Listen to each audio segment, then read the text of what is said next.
Well, welcome everyone. Thank you so much for joining us this afternoon for our ARPA Advocacy webinar. We're so excited to have you and our panelists here with us. If you're just joining us, please go ahead and if you'd like to drop your name and organization in the chat just so we can get an idea of who's with us this afternoon.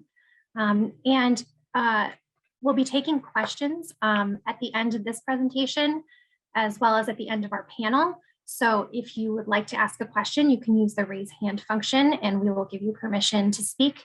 Otherwise, you can feel free to drop your questions in the Q&A and we'll go ahead and answer them at the end of the presentation and at the end of the panel. So again, thank you so much for joining us and welcome everyone. My name is Maura Pillsbury and I'm an analyst at the Maine Center for Economic Policy.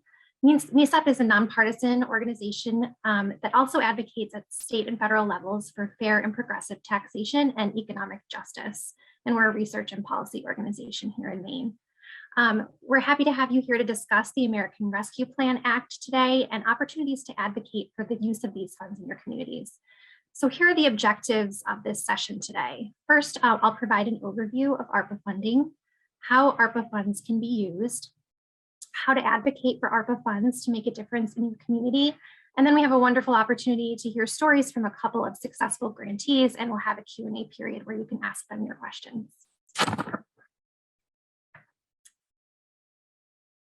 So what is ARPA funding? Some of you may be familiar with it, but for those of you who aren't, the American Rescue Plan Act was passed by Congress in March of 2021 and is sending an unprecedented amount of federal funds to state, local, county, and tribal governments to provide relief in response to the COVID-19 pandemic. ARPA was the centerpiece of the Biden administration's pandemic response and did a lot of other things in addition to providing funding for state and local governments, like providing direct payments to Americans, increasing the child tax credit, and increasing other benefits that folks really needed in the wake of the pandemic, along with dedicating money to the national COVID-19 response for things such as vaccines and testing and funding to schools. So I'm sure you've all either had experience with this or heard a lot about this funding coming into our communities. And this is one aspect of the funding that we'll be discussing today is the money that local communities and counties are receiving. So this part of ARPA that we'll be discussing is called State and Local Fiscal Recovery Funds, which is just one section of many different benefits that ARPA provided throughout the country. The money is being provided from the federal government in 2 rounds. Half of it was already distributed in spring of 2021, and the other half of it will be distributed coming up pretty soon here in spring of 2022. It must be allocated by the end of 2024 and spent by the end of 2026. So there's quite a bit of time to get the funds out the door. So what can this money be spent on? The US Treasury released detailed spending guidelines on the permitted uses for ARPA funding. Although they are detailed, they're also very broad. So there's a wide range of permissible expenditures. Specifically, the eligible spending categories, the broad overarching spending categories are to replace lost public sector revenue, support the COVID-19 public health and economic response, provide premium pay for eligible workers for performing essential work, and invest in water, sewer, and broadband infrastructure. So in supporting the public health response to COVID-19, and its impact on public health, as well as addressing economic harms to households. Funding can go to small businesses, nonprofits, impacted industries, and the public sector. Recipients can use the funds for programs, services, or capital expenditures that respond to the public health and negative economic impacts of the pandemic.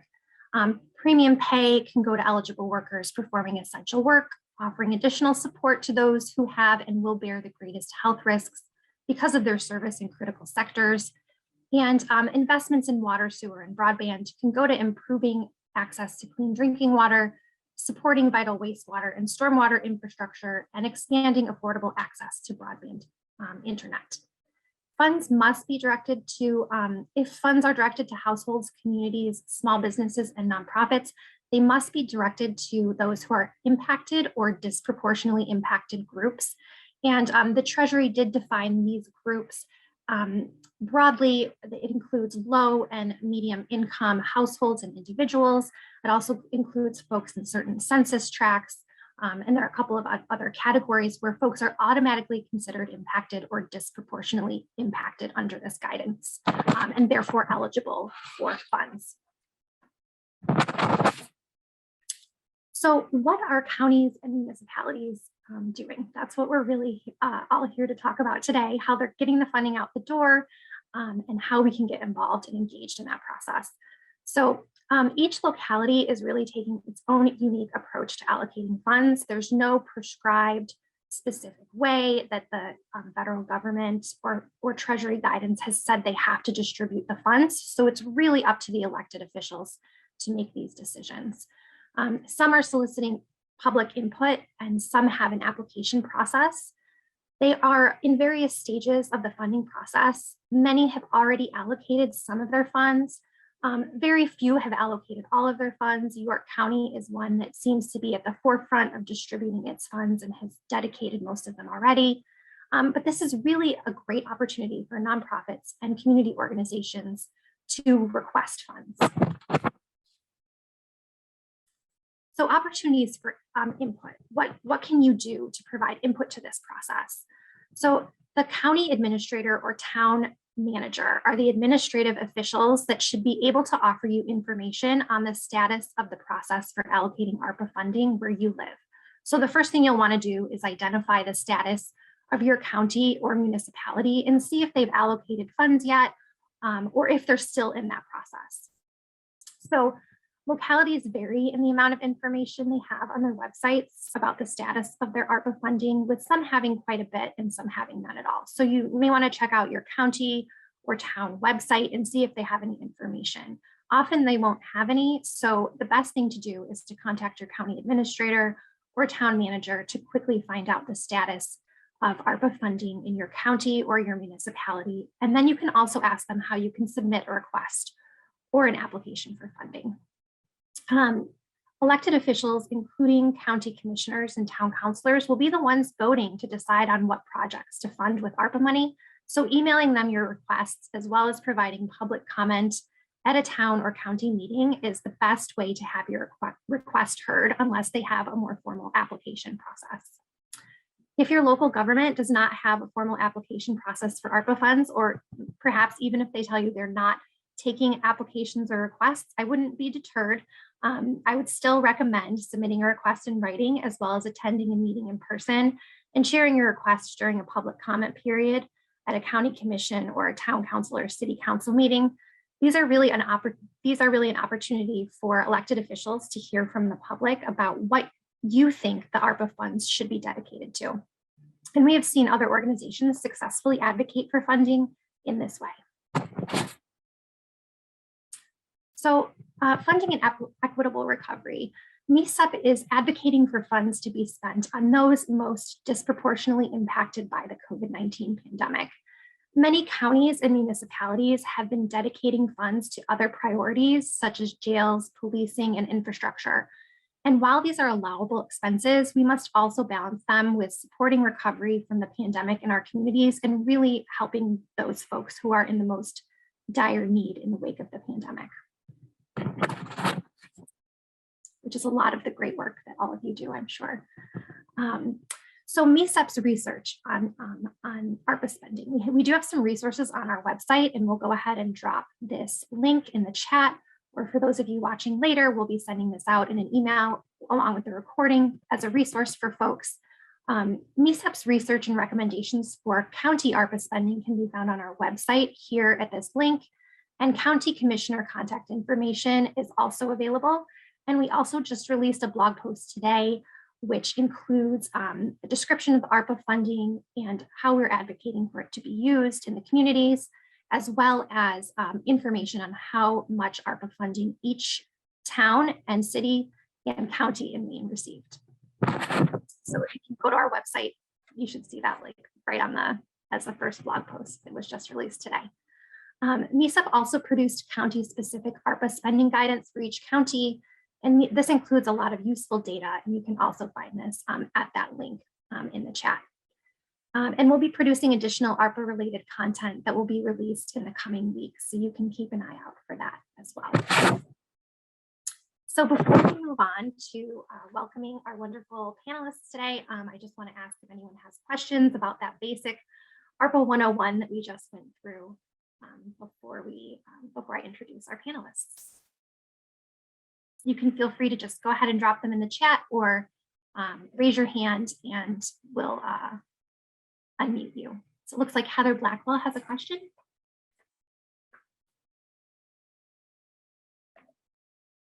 Let's see if I can. Heather, are you there?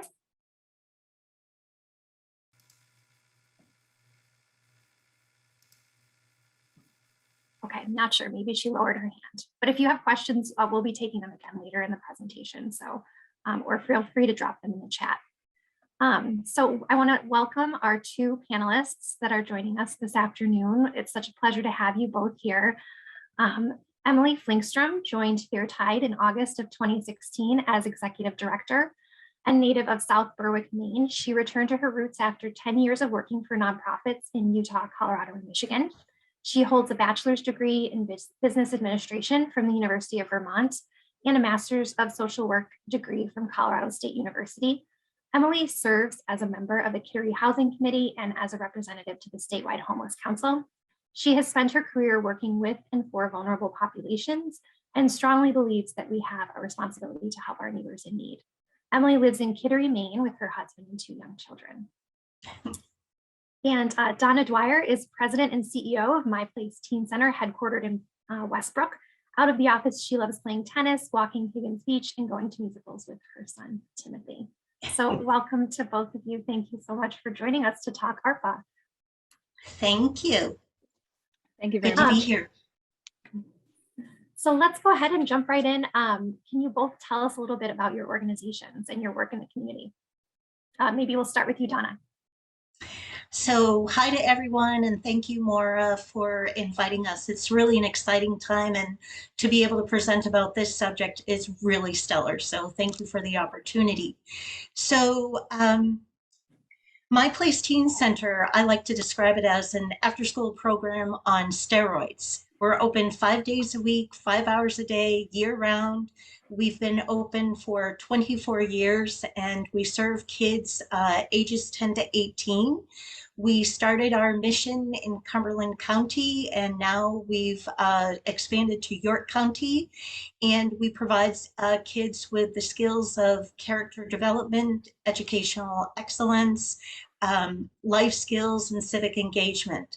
So in a nutshell, we're always thinking about who they are now.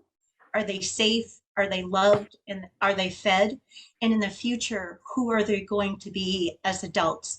And everything we do is about who they are going to become as adults. Wonderful, thank you. And Emily, could you tell us about Fairtide? Yeah, so Fairtide's been around for 24 years as well. We provide housing and supportive services to individuals and families experiencing homelessness in the very southern part of our state.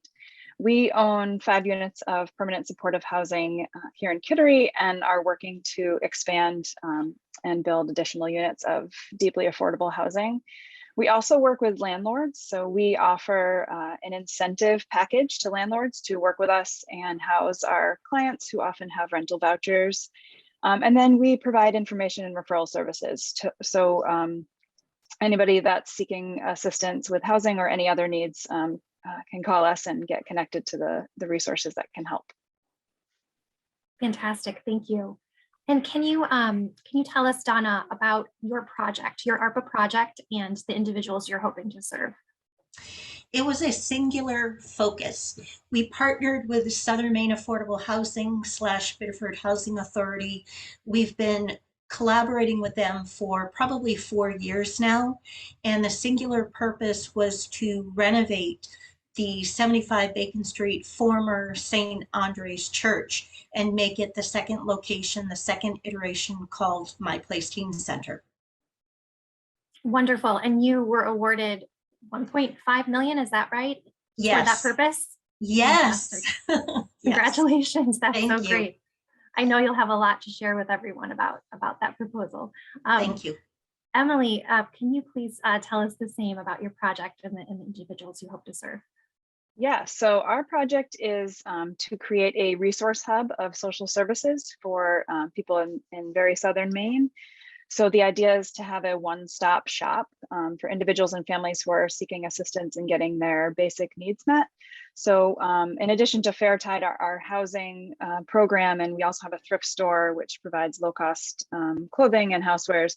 We're also going to have our local food pantry, Footprints Food Pantry, under that roof. Our general assistance services are going to be under the umbrella as well.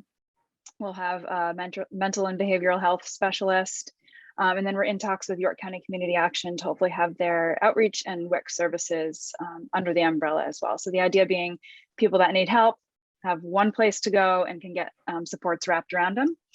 On that same site, while this is not specifically funded by ARPA, we're going to have probably 6 to 12 units of permanent supportive housing for people experiencing homelessness as well. Fantastic, that's wonderful. And you received, Fairtide received a $750,000 ARPA allocation, is that correct? That's correct, yep. Great. Which is wonderful, Fantastic. Yeah. Yeah, really great to hear. So can you tell us, can both of you tell us about your experience the past few years in sort of leading up to this moment and in your organization and how this funding will help you? Like, where were you at when you sought out ARPA funding and how did that all come to pass? Maybe go ahead, Donna, first. Okay, so I guess we were in the right place at the right time because all the agony and suffering of raising funds and just with dogged determination and the feasibility studies and the architectural renderings and the meeting with funders and getting many no's. All of that had already been undertaken before the ARPA funding came to the light of day. And so we had 4 years of preparatory work on this project. And so when the ARPA funding came forward, we were really ready in every single direction possible. So in a way, because of those 4 years of arduousness had already occurred, we were ready to answer the call for ARPA funding immediately. Great. And Emily? Yeah, so we, the idea of this resource hub actually came to fruition about 4 years ago when a group of social service agencies in our area started talking about how we can better serve our clients. And the truth is that the system through which people access assistance right now is super disjointed, fragmented. People are bounced around to different agencies, have to tell their story multiple times, and it's really just not client-centered. So we started talking about this several years ago, and so when we found out that this ARPA funding was going to be coming available, we started talking about it in more detail. And our project kind of developed as the process that the commissioners came up with to apply for funding developed. And so it kind of all ended up aligning at the right time. But really in the last couple of years, we have seen an increase in need in our area. A lot more people reaching out to get help. People that have never had to ask for assistance before have been impacted by COVID. And those folks who are really kind of living precariously on the financial edge had been pushed over that cliff with loss of wages related to the pandemic. So we were seeing people that needed assistance but had no idea where to go or no idea how to navigate the resources that were available for to help them. And so it just seems like this is a solution to that issue that really came to light because of the pandemic, even though it was something that we had been talking about for some time before COVID hit. The other piece, I'll just add that as an agency, our traditional funding streams had really been thwarted because of COVID. So our thrift store, which provides income for our programming. We had to shut that down for a while. Sales are recovering, but they're not back to where they were pre-pandemic. We have not been able to hold our biggest, what is usually our biggest fundraiser for the last 3 years. So, you know, this resource hub is going to be a new home for us too, and it's going to provide us with some stability where we lease space now. We're going to own the space, and you know, we're not going to be in fear of rents going up for us. So as an agency, it provides us the stability as well as stability for the other nonprofit partners we have as well. And I just want to respond, Dave in the chat I see asked if our hub is going to be a physical location, and the answer is yes, it'll be a physical hub. Thank you, Emily, for that. And just piggybacking on what Emily said, Donna, can you tell us what inspired this project for your organization? Is this, do I have this correct? Is this a new location for your organization? It is a second location, and this is a location that we had spot and was brought to our attention again 4 years ago, long before the pandemic ever came about. And so we knew that we needed $3 million to renovate this location. And so the past 4 years have been really trying to do a feasibility study, the capital campaign, and then of course the pandemic hit and then everything stalled. And so the whole purpose of this is to provide an oasis, a teen oasis for kids at the highest risk in our communities. And so that was our singular purpose, is to add a second home to our portfolio. Great. And I see someone asking what were the names of the panelists organizations again. It's My Place Teen Center and Fairtide. And Emily's from Fairtide and Donna's from My Place Teen Center. Great. Okay. Well, let's dive right in and talk about ARPA and how you secured this funding, because I have a feeling that's what a lot of folks would like to hear about. So what do you think were the most important factors in your successful application? Either one of you, go ahead. Maybe I'll just jump in here, because I think the nuts and bolts and the nitty gritty, you're right, Maura. I think everybody's here for that information.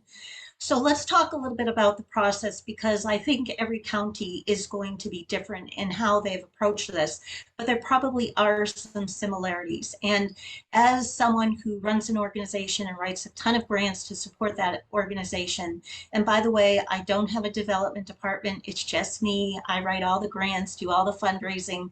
So I want people to know that a person can do it, although I certainly had partners in the project, Bedford Housing Authority.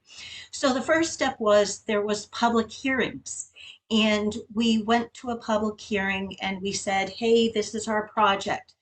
The other thing, as someone who writes a lot of grants, I knew that the ARPA language was very specific, and that in order that the commissioners, we could tell right away that all of the commissioners in York County really were interested in our project, because we were talking about kids, we were talking about hunger, we were talking about mental health, we were talking about substance use, and we were relating it all back to how this increased during the pandemic. So we knew that we had to pay attention to the ARPA language itself. And we also knew that we had to make it really realistic, that we weren't trying to fit a square peg in a round hole, that we were really realistic in what we wanted to do and what the ARPA language said we could do. And so that's really important. And we also knew that if they were to select our project, that we had to make it easy for them, because they're bound by federal guidelines and federal rules. And so we couldn't just be loosey-goosey with our project. So as I said, it was important, like Emily said, we had 4 years leading up to this. The commissioners really wanted, quote, shovel-ready projects. They were really honed in on shovel-ready projects. So we had the renderings, we had the verbiage, we had the argument. And at that point, we could easily relate it back to COVID, the pandemic, and how this would really speak to the pandemic and why this was necessary in York County. And then we were lucky because we have a physical location already. So every single one of the commissioners at different times toured the prototype for the York County location. They all came to Westbrook so they could see with their eyes what the vision was going to be in York County. So for us, I feel that that was a differentiator with a lot of the projects because they were physically able to see what our vision was going to be for York County. And then we gave them the paperwork that they requested in the order that they requested. And then we had another presentation as well. So while it didn't happen overnight, it happened between June through October for us. And all along the way, we were able to be very responsive, very cogent, very tight with our presentation. And we were always able to answer exactly what they needed from us at the right time. So timing was everything, and we were ready. Great. I would just echo all of that. I think I had a pretty similar experience. And I will say too, I am the only full-time staff member at Fairtide. I don't have development support either. So, while we have strong partners, I agree with you, Donna, that it can be done. And it does take persistence. So at least, for us, we had a very similar experience, or we started back in June and made a comment at one of the public hearings, really just introducing the idea of this project. And at that time, we didn't have a physical location. We had a couple potential sites in mind, but we didn't have those details nailed down yet. But luckily, the commissioners were interested enough to have us come back a couple months later and share a little bit more. And by that point, we had a purchase and sale on a property and had been able to provide a lot more detail around the specifics on costs and timeline, and who our partners would be. And I think Donna's point about really making sure that the project aligns with the ARPA goals and regulations was critical.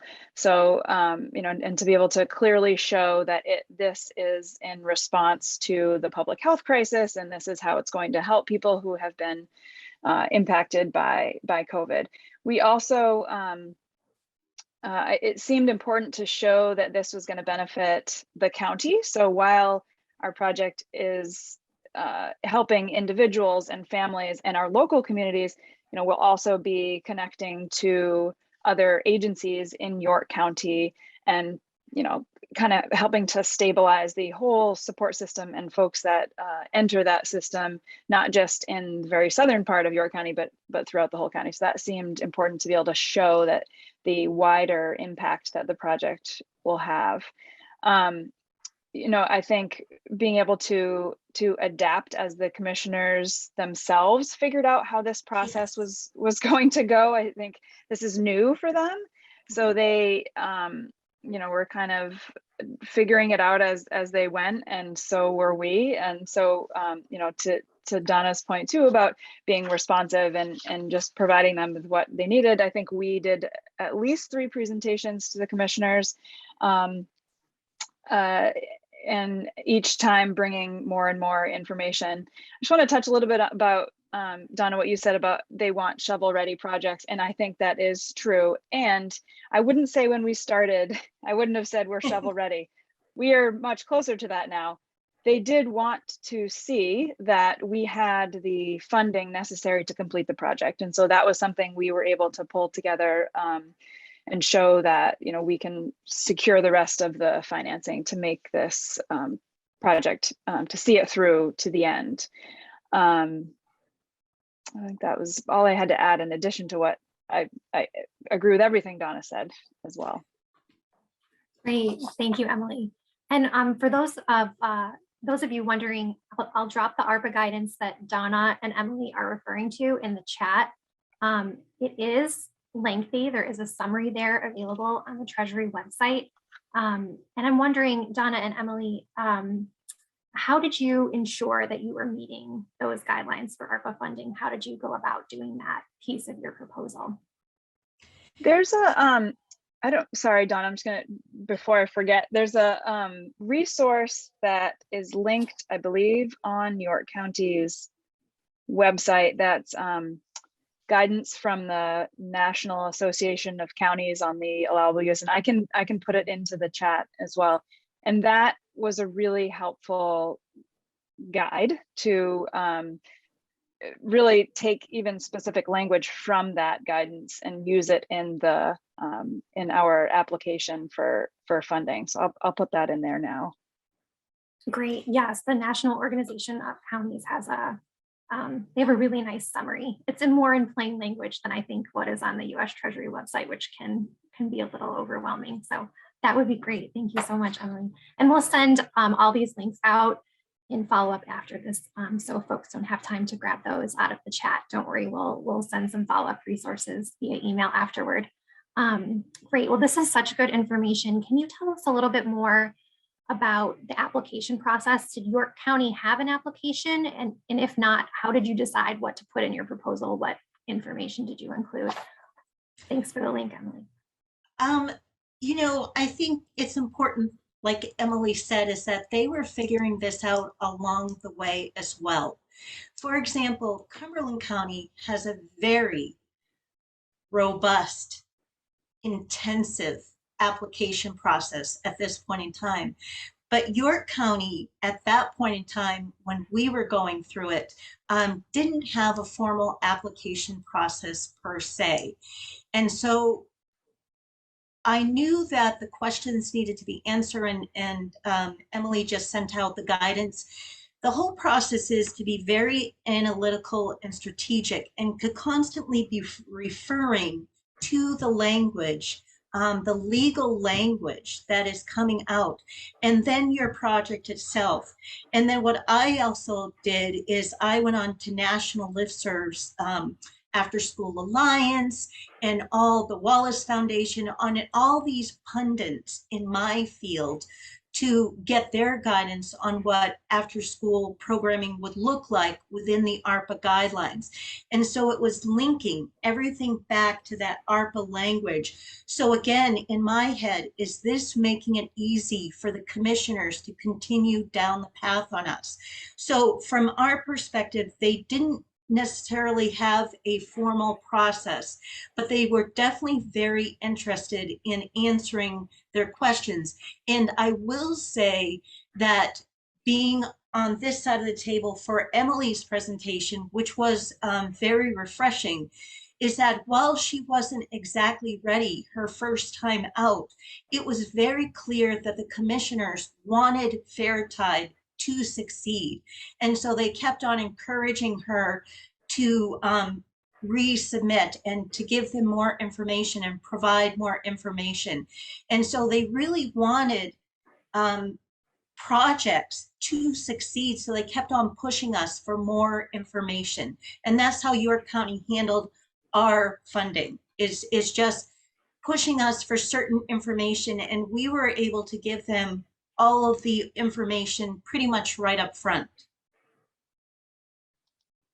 Yeah, and I'll just add one of the beginning steps was after they had a few public hearings and received written public comment, the commissioners took some time to categorize those that feedback and those comments, and come up with different areas in which they would accept additional proposals or reach out to folks who had already submitted a potential project and ask them to come back. So I think again they were figuring it out and figuring out what they wanted to see, and would let us know, and again being responsive and giving them what they asked for. I found the county manager to be incredibly helpful through the whole process, and I did feel like they were on our side the whole Yes. time, and so that was really helpful and encouraging in at times going through this process and thinking,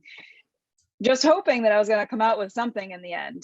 It was really refreshing to have their support along the whole way, really. Mm-hmm. Great. And can you also speak to whether there are any ongoing requirements. So now that you've secured your funding, congratulations. What do you know what's expected of you going forward and what you have to report now that you're going to be receiving these funds? There are heavy duty requirements. This is heavy duty money. And so this is like a federal grant where everything has to be accounted for, every dollar. And this is a significant amount of funding that's coming through.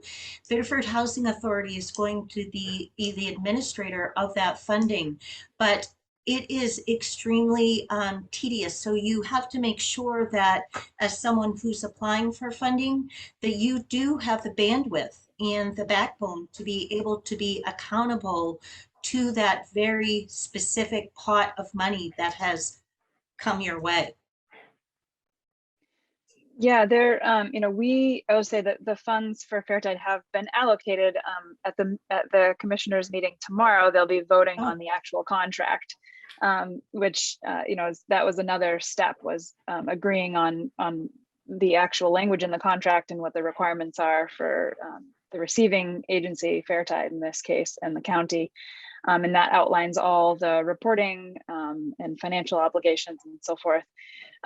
In our contract, they'll be doing, very regular, they're asking for very regular reports on progress for our project to make sure that it's moving along toward benchmarks. And then finally, upon completion at the date that they're asking it to be completed.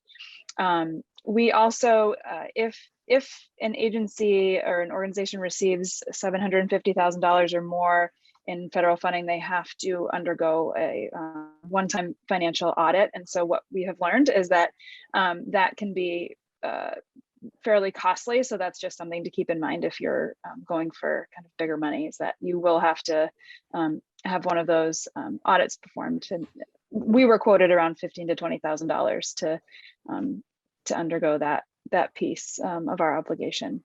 Just one additional piece to think about. Absolutely. Thank you both for all that information. And I have, before we turn to our Q&A period, I'll ask one more question, although I have a feeling I could just keep on going and ask you all sorts of questions about your wonderful projects. So I just want to let folks know we're going to spend the remainder of the time doing a Q&A. So you can feel free to go ahead and start putting your questions in the chat or the Q&A box, and we'll answer those. So, but before we do that, my last question that I wanted to ask you was if you had any other advice for folks who are seeking ARPA funding and what you would tell them. I can jump in. I would recommend, and Maura, you mentioned a lot of this already in your part of the presentation, but reaching out to your county manager or your county commissioners and really learning what process they have come up with. I'd also might recommend looking back at previous meeting minutes where they've discussed ARPA funding and ARPA processes and allocation, or watching the Zoom meetings if they're recorded. So really just wrapping your head around the process that they have gone through to come to whatever application they now have in place, and just stick with it, because at least I found it's a very long process, but absolutely worth it if you feel your project aligns with the ARPA regulations. Great. Yeah, I would echo that as well. And just really pour through those minutes. If you look on the county websites, they usually have an ARPA section specifically geared towards everything that they're discussing. So I think doing your homework in that area is really important. Great. Yeah, absolutely. And I just wanted to add another thing that stood out to me that both of you said was that you got letters of support from your partners for your projects. Do you want to speak to that a little bit? Yeah, sure. So, as we both said, we've been working on our project, so to speak, for 4 years, or had it in our mind. And so they were really interested in your level of collaboration for the county itself, and who you were going to be, who was in your circle, your network of care. And so having that already set up, the mayor, in our instance, other county champions, and then having the commissioners themselves. And there were 3 that really just said, we're really rooting for your project, and then got the other ones on board. But just really having that buy-in in addition to the written information that we presented to them was really transformative, I think, for their decision making. Yeah, we also had letters of support from nonprofit partners, from our town manager and town council members here in Kittery. And so I think that did make for a really strong application to, show that there's support behind this, and people and agencies that are going to help make it happen. Great. Okay, well, I just want to remind folks you can pop questions into the chat or Q&A. And if you'd like to speak, just go ahead and use the raise hand function, and we'll give you those necessary permissions. I see a couple of questions about the audit that you mentioned, Emily. Is it a separate audit from a regular nonprofit financial account audit that happens yearly? And then the second question, I think, is the same. So that's a good question. I do know it's a specific audit for government funding. And so I don't know if that would be something that would be just added on to a yearly audit that many nonprofits already undergo, or if it's a completely separate process. Donna, do you know the answer to that? I think it's just the regular audit, and that you have your what's called the CETA as well, but your regular audit should suffice if you get one every year, and we do as well. And yes, they are very expensive. Great. And then there's another question. We applied to York County for ARPA funds, but were declined. Can we reapply with a different project, or has funding already been allocated? Thank you. Maybe I can field that one. So I'm not sure where in York County you're located, Hillary. I do believe York County has allocated all of its funds, but a lot of municipalities have not. So if your organization works in one or more municipalities, I believe, I'm not sure if it was you or Emily, Donna, but I know I spoke with one ARPA funding recipient who had received funds. I think it was in Cumberland County, actually, and they were also going to apply for funds in South Portland. So you can definitely get ARPA funds from multiple locations. And the deadline really depends on where you're applying. So again, I would reach out to your municipal administrator to find out more information on how you can, whether the funds have been spent yet, and how you can access them potentially. So hopefully that answers your question, Hillary. Did you have anything to add, Donna or Emily? Do you know anything else about that?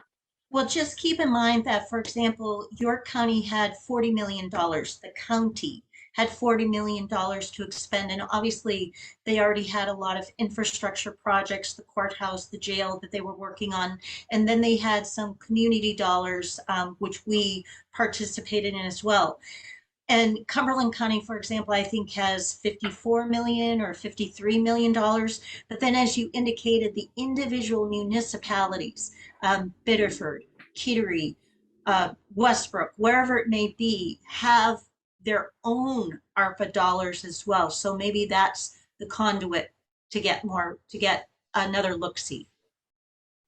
Yeah. And also, did you get feedback, Hillary? Did you get feedback as to why, which would be helpful to open up other avenues? Or is there something that you could tweak? So maybe reaching out to Greg Zinser and saying, could you provide me feedback? So could I resubmit? Or it would be helpful as I apply to other funders. That's a great idea, Donna. And it could also just be good to ask, is there still funding left? Has the funding been awarded? Maybe something fell through. Maybe there is still funding available. You never know. It's worth a try. So great advice. Thank you. Well, if there are no more questions, we'll go ahead and wrap up. I want to thank both of our panelists for providing all of this really useful information, and hopefully everyone has a lot of good takeaways. about ARPA from this webinar and how you can apply for funds and hopefully secure them to help your communities. It's really important that we take this opportunity to choose to address disparities and racial inequities in our communities and help those who are in need. And especially with Build Back Better being so uncertain, it's even more important that we ensure that ARPA funds are effectively and progressively allocated. So we want to encourage you all to engage in this process in your community, share the information we're sending you and the link to this webinar to folks that you may know who could use funding for their organizations, and get in touch with your local elected officials and find out what's going on in your community. We'll send out a link, as I mentioned, to this recording, as well as all of the resources that have been shared. Once again, I want to thank our panelists so much, and thank you all for attending. And we'll go ahead and wrap a little bit early and give you all some time back. So thank you, everyone, for joining us today. Thank you, Emily. Thank you very much. So much. Thank you. Bye-bye.